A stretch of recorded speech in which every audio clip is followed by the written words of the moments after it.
ఓం శ్రీమాత్రే నమః. నమస్తే అండి, ఎలా ఉన్నారండి? అంతా బాగున్నారా? నేను కూడా బాగున్నానండి. మరి ఈరోజు చక్కగా నేను కూర కారం, అది మసాలా కారం చేసి చూపిస్తాను. ఎలా చేస్తాను అనేది మీరు చూసారనుకో, మీరు కూడా చేసుకుందరు. కానీ మనం ప్యాకెట్ కొనుక్కుని తెచ్చేసుకోవడమేనా? అలాగే మిరపకాయలు తెచ్చుకుని ఆడించేసుకుంటారు కదా, అలాగే కాదండి. ఇలా చేసుకున్నారనుకో ఎంత బాగుంటుందో, ఇది ఎలాగ ఉపయోగపడుతుందో మీకు నేను చెబుతాను. ఈ చేసే విధానం చూపిస్తూ చెబుతాను. మరి ఈ మసాలా కారానికి కావలసిన ఐటమ్, ఎన్ని మిరపకాయలకి ఎంత ఐటమ్ వేయాలి అనేది చెబుతానే. కేజీ మిరపకాయలండి, మంచి కారం కాయలు, మంచి రంగు గల కాయలు తీసుకోవాలి. తీసుకున్న తర్వాత అవి ఎండలో పొయ్యాలి. తర్వాత ఏం చేయాలి చెప్తానే. ఒక్కరోజు ఎండనివ్వాలన్నమాట. మిరపకాయలు ఎండుతున్నాయి అనుకుందాం. మరి మనం మసాలా కారం కదా చేసుకునేది. మసాలా కారం అంటే మరి చాలా బాగుంటుందండి. కూరకి రెట్టింపు రుచి కాదండి, 2, 3, 4, 5 రెట్టింపులు రుచి తీసుకొస్తుంది అనమాట. అంత బాగుంటుంది. పూర్వం చేసుకునేవారు, అది కూడా చేస్తాను. అది ఎలాగో ఇప్పుడు నేను చేసేది ఎలాగో కూడా మాటల్లో చెబుతాను. మరి ఇదైతే చేసి చూపిస్తాను, తప్పనిసరిగా చూసి మీరు చేసుకుందరు. కానీ ఇప్పుడు కేజీ మిరపకాయలకి ఎంత ఐటమ్ వేస్తున్నాను, ఈ మసాలా దినుసులు అనేది మీకు నేను చెబుతాను. ఇవి 400 గ్రాములు ఎల్లుల్లిపాయలు, చక్కగా పొట్టు వల్ల తీయలేదు, కానీ రెమ్మలు తీసేసి చక్కగా పొట్టు అనేది తీసేసానండి. అలాగే 100 గ్రాములు జీలకర్ర, అలానే 200 గ్రాములు ధనియాలు, అలాగే ఇప్పుడు ఇవన్నీ ఉన్నాయి కదా, దాల్చిన చెక్క, ఇలాచి, అలాగే మరి ఇది జాజిపత్రి, స్టార్ పువ్వు, మెంతులు, మిరియాలు, బిర్యానీ ఆకు, ఇవన్నీ కలిపి ఒక 150 గ్రాములు మనకి కేజీ మిరపకాయల కోసం చెబుతున్నాను మీకు. ఈ మిరపకాయలు ఇలాగా ఎండబోసేసాను కదా, ఒక రోజంతా ఎండిన తర్వాత చక్కగా మరి తెచ్చేసి ఏం చేశాను అనుకుంటున్నారా? ఇదిగోనండి, చక్కగా ఇదిగో చూసారా, సీలికలు చూపిస్తాను మీకు. ఇప్పుడు చూసారా, ఎండపోసిన తర్వాత తెచ్చేసి ఇలాగా నిలువుగా సీరాను అన్నమాట. మిరపకాయలు తెచ్చారు, సీరేసి ఎండలో పోసాను, కారం దంచాలి అనేవారు పూర్వం. ఇలా పొడుగ్గా ఎందుకు సీరుతారంటే ఇందులో ఉండే గింజలన్నీ మొత్తం రాలిపోతాయి అన్నమాట. అప్పుడు ఆ గింజలు కూడా చక్కగా వేయించాలి. ఇప్పుడు చూపిస్తాను మీకు. ఇప్పుడు ఇలా గిల్లేమనుకోండి, గింజలు ఇందులో ఎలాగన్నా ఉండిపోతాయి. కొంచెం కత్తిపీట మీద కూర్చుని సీరేసి ఇక్కడికే తీస్తారండి. మొత్తం ముచ్చిగా ఇలా తీయరు. ఎందుకంటే అసలైన కారం ఈ ముచ్చుకులో ఉంటుందని మా అమ్మ చెప్పేదండి. కారం ఇందులోనే ఉంటుంది, ముచ్చుకు తీసేయకూడదని ఇలాగా ఇక్కడికి తీస్తారన్నమాట. అలాగే తీసి నేను సీరాను ఈ మిరపకాయలు. ఇప్పుడు సీరేసాను కదా, ఈ ఉన్న కాయలు మీకు ఇలా గిల్లి చూపించడం కోసం ఇందులో ఒక 4 కాయలు పెట్టాను అనుకోండి. ఇప్పుడు ఈ కాయల తర్వాత నేను గిల్లుతాను. ఇప్పుడు ఏంటంటే ఈ చీరేసాను కదా, ఈ తొక్కలు తీసేయాలి, గింజలు ఉండిపోవాలి. ఇలాగా మనం చేతితో అనొచ్చు. చెయ్యి అయితే మరి కొంతమందికి పడదండి, కారం సాయంత్రం మండిపోతుంది చెయ్య. పంచదార పెట్టుకుని కడుక్కున్నా, బెల్లం పెట్టుకుని కడుక్కున్నా మంట అనేది తగ్గిపోతుంది అనుకోండి. చాలా బాగుంటుంది కలరు కాయలు. అలాంటివి ఉండాలి ఇలా మసాలా కారం చేసుకునేదందుకు మనకి. చక్కగా ఇలా అనేటప్పటికి చూసారా, ఇగో గింజలు ఎలా వచ్చేసినాయో. ఇగో ఇప్పుడు తీసిస్తాను కదా. ఇప్పుడు ఈ గింజలు దులిపేసి తీస్తాను, చెప్తున్నాను మీకు. అలాగా తీసాను. మరి కేజీ కదా, ఈ 1/2 కేజీ, ఈ 1/2 కేజీ, 2 1/2 కేజీలు అంటే అంతా చేయడం చూపించడం టైం ఎంత అయిపోతుందని ఈ మిరపకాయలు వేయించేసాను చక్కగా ముందు. చూసారు ఎంత కలగలాడుతున్నాయో. ఇప్పుడు ఏగిపోయినాయి కదా, తీసేసి ఇప్పుడు ఈ మిరపకాయలు వేపటం, మరి ఉన్న దినుసులు వేపటం చూపిస్తాను మీకు. ఇప్పుడు ఇందులో కొంచెం నూనె వేయాలండి. ఇది నేనైతే ఈసారి పల్లి నూనె వాడుతున్నానండి. ఒకసారి పప్పు నూనె తీసుకొస్తే ఒకసారి పల్లి నూనె తీసుకొస్తారనమాట. ఇప్పుడు ఎందుకు నూనె వేసానంటే మిరపకాయలు వేయింటాం. మిరపకాయలకి ఎప్పుడు కూడా నూనె వేయాలి. వేస్తే మనకి ఘాటు రాదు వేపేటప్పుడు, లేకపోతే చాలా గుట్టు వచ్చేస్తుంది అనమాట. ఇప్పుడు పిల్లలు ఉంటే దూరంగా వెళ్ళిపోమ్మని ఇవ్వరండి. పూర్వకాలం ఆడుకోవటానికి వెళ్ళిపోమ్మని ఇవ్వరు, ఎందుకంటే ఘాటు వచ్చేస్తుంది. దుగ్గు వచ్చేస్తుంది అని. ఇప్పుడు 2 ట్రిప్పుల కింద వేపుతానండి. ఎందుకంటే మిరపకాయలు చాలా డిలిగేట్కి ఏమవుతుందంటే గుమ్ముని మాడిపోతాయి. మనం జాగ్రత్తగా ఇలాగా వేపుకోవాలి. ఎందుకంటే నిన్న ఎండలో పోసినవి ఈరోజు సీరేనమాట, పొడవుగా సీరనమాట, అడ్డంగా కొయ్యలేదు. అప్పుడు గింజలు అనేది మొత్తం రాలిపోతాయనో ఏంటో సీరివ్వరండి. పూర్వం ఇలా చేసేవారని చూపించడం కోసం మీకు ఈ సీరేను ఇందాక వేపిని అయితే ముక్కలుగా కట్ చేశాను. ఇవి వేగేటప్పుడు చూపిస్తాను. చక్కగా ఇలా వేగాలండి. చూసారా, అంటే మాడకూడదు. మాడితే మళ్ళీ కారం కలరు మారిపోతుంది, రుచి మారిపోతుంది. చాలా డెలికేట్ కదా. మిరపకాయలు దగ్గరగా ఉండి ఇలాగా వేయించుకోవాలి. వేయించుకొని స్టవ్ ఆపేస్తున్నాను. ఈ వీటికి ఇంకా గలగలలాడతాయి. తర్వాత మళ్ళీ ఇంకో వాయి వేయిస్తాను. అప్పుడు మళ్ళీ మీకు నేను చూపిస్తాను. ఇప్పుడు చక్కగా ఈ మిరపకాయలు కూడా ఇలా అంటే గింజలేమో కిందకి వెళ్ళిపోతాయి, తొక్కలేమో పైకి వచ్చేస్తాయి. ఇలాగా కడాయిలో వేసి వేయించుకోవడమే. చక్కగా ఇలాగా వేయించేసాను అనుకోండి. నూనె వేసానంటే కళాయిలో. మరి మిరపకాయలకి మనం ఎప్పుడు కూడా నూనె వేయాలని చెప్పాను కదా, లేకపోతే గొట్టు వచ్చేస్తుంది, మాడిపోతాయి. ఈ నూనె వేయడం వల్ల కమ్మదనం వస్తుంది అన్నమాట. మిరపకాయలు పూర్వం ఇలాగే వేయించి ఈ గింజలు అది వేయించి గింజలో ధనియాలు జీలకర్ర వేయించేసి దంచేవారండి. లాస్ట్లో ఏం చేసేవారంటే ఎల్లిపాయలు ఉప్పు వేసి కుమ్మేసి అప్పుడు ఈ దంచిన కారం అందులో వేసి కుమ్మేవారు అన్నమాట. కుమ్మేసి మరి వరగుడ్లని ఉండేవి అన్నమాట, అందులో పోసుకునేవారు అన్నమాట. చక్కగా రుచి చెప్తుందంటే చక్కగా వేగిపోయినాయండి. ఇవి కూడా తీసేస్తాను. ఇవి తీసేసి గింజలు వేయించడం చూపిస్తాను. మీరు అంత బాగా వేపుకోవాలి అని చెప్పడం కోసం మీకు అన్నీ చూపిస్తాను. మళ్ళా ఒక స్పూను నూనె వేస్తున్నానండి. ఇప్పుడు గింజలు వేయిస్తాం కదా, మరి గింజలు కూడా ఘాటు వస్తాయి. అందుకు చక్కగా ఈ గింజలు వేయించేస్తానండి. నూనె వేసి గింజలు వేపుకోవాలి. ఉన్న ఐటమ్ ఏది నూనె వేయవలసిన అవసరం లేదు. ఈ గింజలకు మాత్రం నూనె వేసాను. వేగిన తర్వాత చూపిస్తాను. చూసారా ఎంత ఎర్రగా వేగినాయో. మనం చేసే కారానికి హైలైట్ గొప్ప రుచి వచ్చేది ఈ గింజల వల్లేనండి. మరి పూర్వం మిరపకాయలు తెచ్చుకుని ఇలా దంచుకునేవారని చెప్తున్నాను కదా, మరి గింజలు అడిగి అతను మళ్ళీ వేరేగా ఒక 1/2 కేజీ అని 1/2 కేజీ అని తెచ్చుకునేవారు. మిరపకాయలు బట్టి 2 కేజీలు మిరపకాయలు అనుకోండి, ఇంకొక 1/2 కేజీ గింజలు ఇమ్మని తెచ్చుకునేవారు. 2-3 కేజీలు మిరపకాయలకి ఆ గింజలు బాగా చేసి ఇలాగ వేయించుకుని దంచుకునేవారు అన్నమాట. ఈ మిరపకాయ కారం, ఈ గింజల కారం చాలా కమ్మగా ఉంటుందండి. మరి కట్టెత్తున్న స్టవ్ ఇప్పుడు దంచుతారు కదా, దంచినప్పుడు జల్లిడ వేస్తారనమాట. జల్లించినప్పుడు ఈ గింజలో 2-3 మాటలు దంచిన తర్వాత జల్లించిన తర్వాత మొరియాల కింద వస్తాయి. ఆ మొరియాలు దాసి చారు, పప్పులు తాలింపుల్లో మా అమ్మగారు ఆ మొరు వేసేవారండి. ఈ గింజల మొరు వేసేవారు అనమాట. దంచేటప్పుడు వీటికి అయ్యే వేయించి ధనియాలు వేరేగా గింజలు వేరేగా దంచి ఇవ్వరు అనమాట. వేయించి వేరేగా దంచి జల్లితో జల్లితే మురియాల కింద వస్తాయి మాట లాస్ట్లో. అవి తాలింపుల్లో వేసి ఇవ్వరండి. మరి ఆ తాలింపు పోయి ఏంటో కానీ ఆ వంట చాలా రుచిగా ఉండేది అన్నమాట.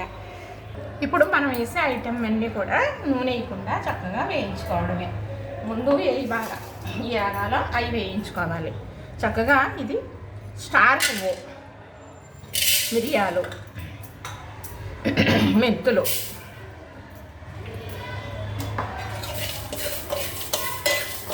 ఇవి కొంచెం మరి గట్టిగా ఉంటాయి కదా, ఇవి ఎగుతూ ఉంటాయి కదా. ఇప్పుడు ఇలాగే దాల్చిన చెక్క కూడా వేసేస్తున్నాను.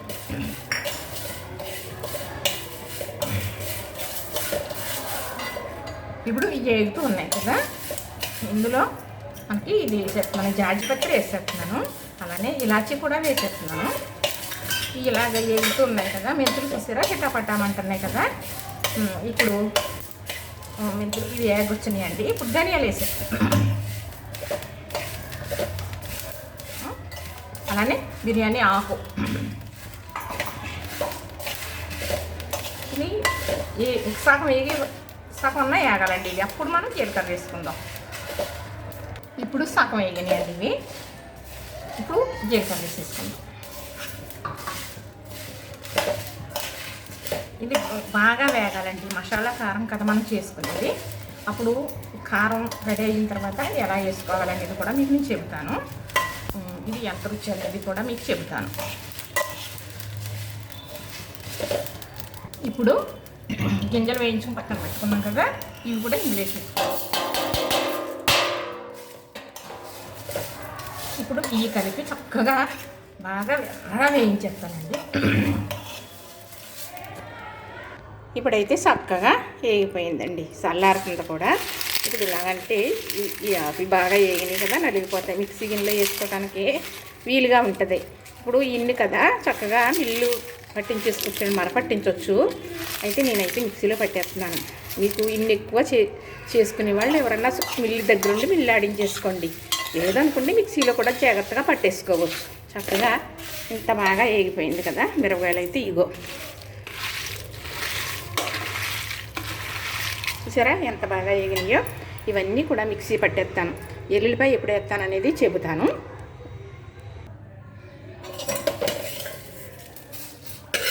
గట్టు వచ్చేస్తుందండి. మిరపకాయలు ఘాటైన కాయలు. మరి మనం మసాలా కారానికి అంత ఘాటుగా ఉండాలని మరి చెప్పి రప్పించానండి. 2 గిన్నెలు మిక్సీ గిన్నెలు పట్టేసాను. ఇది 3వ గిన్నె. ఇప్పుడు చక్కగా మిక్సీ పట్టేసాను కదా, ఇదేనండి. ఇప్పుడు మసాలా అంతా రెడీ అయిపోయింది మనకి.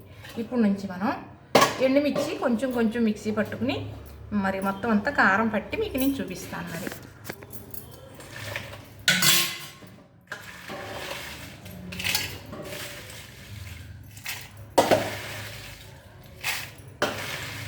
కొద్దిగా వేసుకుంటూ చక్కగా పట్టేస్తానండి. ఇవి వేయించానండి, 4 ట్రిప్పుల కింద వేయించాను అన్నమాట. అప్పుడు మంచి కమ్మదనం వస్తుందండి కారం. మంచి కూరకు మంచి రుచి వస్తుంది కూరం. ఇలా చేసేవారు. కానీ ధనియాలు, జీలకర్ర, వెల్లుల్లిపాయలు మాత్రమే వేసేవారు. గింజలు బాగా వేయించి వేసేవారు. ఇదిగోనండి చక్కగా ఇలా నలిగింది కదా, ఇలాగే నలగాలండి. ఎక్కువ నలుగుని అవసరం లేదు. అలానే మొత్తం మిరపకాయలన్నీ మిక్సీ పట్టి మీకు నేను చూపిస్తాను. ఇదిగోనండి చక్కగా అయిపోయింది. లాస్ట్ గిన్నెది. ఇప్పుడు ఇది కదా, ఇది కలిపేస్తున్నాను. ఎల్లుల్లిపాయ వేయాలి. ఇంకా మనం ఈ మసాలా కారంలో ఎల్లుల్లిపాయ వేయాలండి.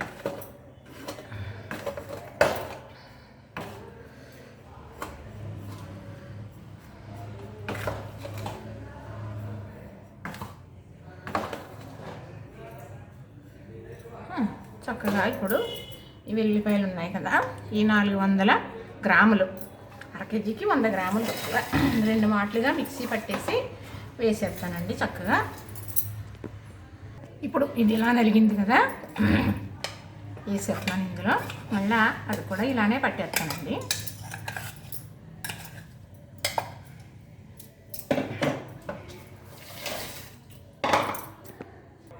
ఇప్పుడు ఇది కూడా నలిగింది కదా, చక్కగా ఇందులో వేసేస్తానండి.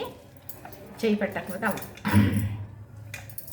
ఇప్పుడు ఇందులో వేసేసిన తర్వాత ఇది బాగా కలపాలండి. ఇప్పుడు చక్కగా కారంలో కలిపేసి మళ్ళీ ఒక్కొక్క ట్రిప్పు మెల్లగా మిక్సీ పడతాను. ఎందుకంటే మీరు చేసుకోవడం కోసం నేను చూపిస్తున్నాను. లేకపోతే నేను మిల్లుకి పంపించేద్దానండి. ఇది మిల్లుకి పంపించేసి మరపట్టించేద్దాను. కాకపోతే మీరు కూడా చేసుకోవాలి కదా. నేను కేజీ మిరపకాయలు తీసుకున్నాను కదా, మీరు 1/2 కేజీ అనుకున్నారనుకోండి మిరపకాయలు. అందులో ఒక 50 గ్రాములు ధనియాలు, 50 గ్రాములు ధనియాలు, అలాగే 50 గ్రాములు జీలకర్ర, మరి అందులో వచ్చే గింజలు. మీరు మసాలా దినుసులు వేసుకుంటారు కదా, ఇలాగా చూపించాను కదా. అలాగే 100 గ్రాములు వెల్లుల్లిపాయ. 1/2 కేజీ మిరపకాయలకి చెప్తున్నాను. చక్కగా స్టార్ పువ్వు ఉన్నదనుకోండి 2 పువ్వులు. అలాగే ఇది ఉంటుంది కదా జాజిపత్రి, అవి 1-2 బుట్టలాగా ఉన్నది 1 బుట్ట.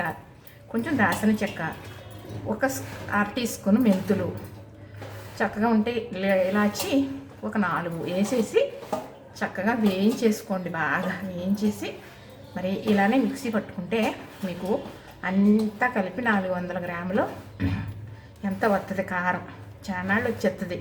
మంచి కూరలో వేసుకోవాలి అని మీ కూరలో వేసి ఇవ్వరండి ప్రత్యేకంగా.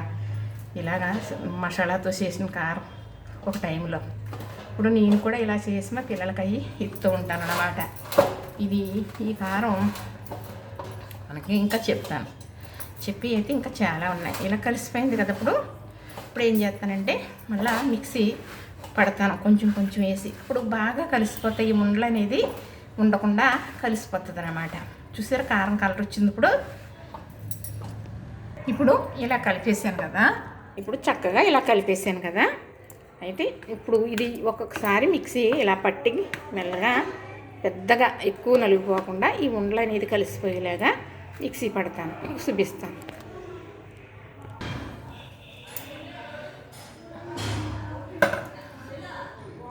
ఇలా మనం మిక్సీ పట్టే కొద్ది కలర్ వస్తుంది అనమాట. అది కలిసి మంచి కలర్ వస్తుంది అనమాట అండి. చక్కగా ఇది మసాలా కారం రెడీ అవుతుంది మనకి. ఇదిగోనండి మసాలా కారం అయితే చక్కగా రెడీ అయిపోయింది. నా సెల్లో ఇంకా కలర్ఫుల్గా చూపించట్లేదు కానీ మంచి కలర్తో చాలా బాగుందండి. ఇందులో కొంచెం రంగు తక్కువలా కనపడుతుంది, ఇలా చూస్తే మాత్రం చాలా చింతపిక్క రంగులా ఉందన్నమాట. మంచి మిరపకాయలండి, కారం కాయలు గాడు చెత్తలు. చూసారు కదా చక్కగా రెడీ అయిపోయింది. చాలా టైం తీసుకుందండి. ఇప్పుడు ఇది చల్లారిన తర్వాత సీసాలో పెట్టుకోవడమే. ఇది ఎలా వాడుకోవాలి చెబుతాను అన్నాను కదా. ఎలా వాడుకోవాలంటే ఇప్పుడు నీసుకూరలు ఉంటాయి కదా, నీసుకూరలు వండుకునేవారు, కాయగూరలు ఉంటాయి కదా, కాయగూరలు పులుసులు కానీ ఇగురులు కానీ మనం వేసుకున్నాం అనుకోండి, మసాలాలు వేసుకుని కూరలు అవి ఉంటాయి కదా, ఇక మసాలా పొడి అనేది అసలు వేయకూడదు. వేస్తే ఈ ఫ్లేవర్ అనేది మిస్ అయిపోతాం. ఇది మీకు సరిపడంత వేసుకోవడమే. కూరకి ఎంత సరిపోతుందో చూసుకుని ఈ కారాన్ని బట్టి మీరు తినే పైచీగా మసాలాగా తినేదాన్ని బట్టి వేసుకోవడమే. ఇప్పుడు చికెను మటను ఉందనుకోండి, అందులో అల్లం వేయాలి కదా, అల్లం మాత్రమే వేసుకోవాలి పేస్టు. ఈ కారం వేసిన తర్వాత ఇంక వేరే మసాలా ఏమీ వేయకూడదు. అది చికెన్ మటన్లో మరి అల్లం వేయాలి కాబట్టి అల్లం పేస్ట్ వేసుకుంటే సరిపోతుంది. ఈ కారం సరిపడ్డాది వేసుకుంటే మసాలా అంతా ఇందులోనే ఉంది కాబట్టి సరిపోతుంది. పప్పుల్లో సాంబార్లోని వాడనండి నేను, ఎందుకంటే మసాలా ఫ్లేవర్ పప్పుకు పట్టదు కదా, వేసుకోను కదా. అయినా పప్పు వండుకున్నప్పుడు పచ్చిమిర్చి వేస్తాం, ఉడికేటప్పుడు తాలింపులో ఎండుమిర్చి వేస్తాం కాబట్టి కారం సరిపోతుంది. మాకు అలా సరిపోతుంది. మరి ఇలా ఇష్టపడితే ఈ ఫ్లేవరు వేసుకుందరు కానీ చక్కగా. చూసారా మరి, ఇంతేనండి. చూసారు కదా, నచ్చింది కదా. ఇప్పుడు నేను ఈ డబ్బులకు తీసేసి ఇలాగా ఉంచేస్తానండి. ఒక 2-3 గంటలు పోయిన దాకా అలా ఉంచేస్తే చక్కగా చల్లారుతుంది అన్నమాట. ఎప్పుడు కూడా పిండ్లు కానీ కారం కానీ ఏదైనా కూడా ఇలాగా మనం మిక్సీ పట్టుకున్నా లేదా మరపట్టించి తెచ్చుకున్నా కూడా చల్లారిన తర్వాత, చల్లగా అయిపోయిన తర్వాత మాత్రం భద్రపరచుకోవాలి. లేదు అని ఆ వీటి మీద పెట్టేమనుకోండి, మనం ఎంత శ్రమ పడి చేసింది కూడా పాడైపోతుంది. కారం అయితే పొట్లిపోతుంది, పిండి అయితే గూడొచ్చేస్తుంది అన్నమాట. ఆ వీటి పనికిరాదండి. పిండికి కారానికి కూడా ఆడించిన వీటు పనిచేయదు. ఆ వీటి అనేది చల్లారిపోవాలన్నమాట. అలానే ఎండలో నుంచి తెచ్చింది కూడా ఆ వేడి చల్లారిన తర్వాత భద్రపరచుకోవాలి. ఇప్పుడు కూడా మనం చూసారా చక్కగా మరి రెడీ అయిపోయిందండి. ఇది మామూలుగా మనం సీసాల్లో పెట్టుకోవాలంటే 2 గంటలన్నా చల్లారాలి. చూసారు కదా, నచ్చింది కదా. లైక్ చేయండి, షేర్ చేయండి, సబ్స్క్రైబ్ కూడా చేసేయండి.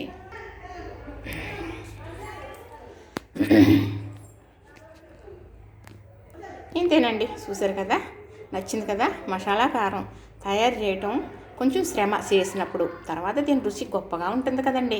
అప్పుడు ఎప్పుడు కూడా ఇలా చేసుకోవాలనిపిస్తుంది. పూర్వం అలా చేసేవారు, ఇప్పుడు నేను ఇలా చేస్తూ ఉంటానన్నమాట. చూసారు కదా, ఇదేనండి.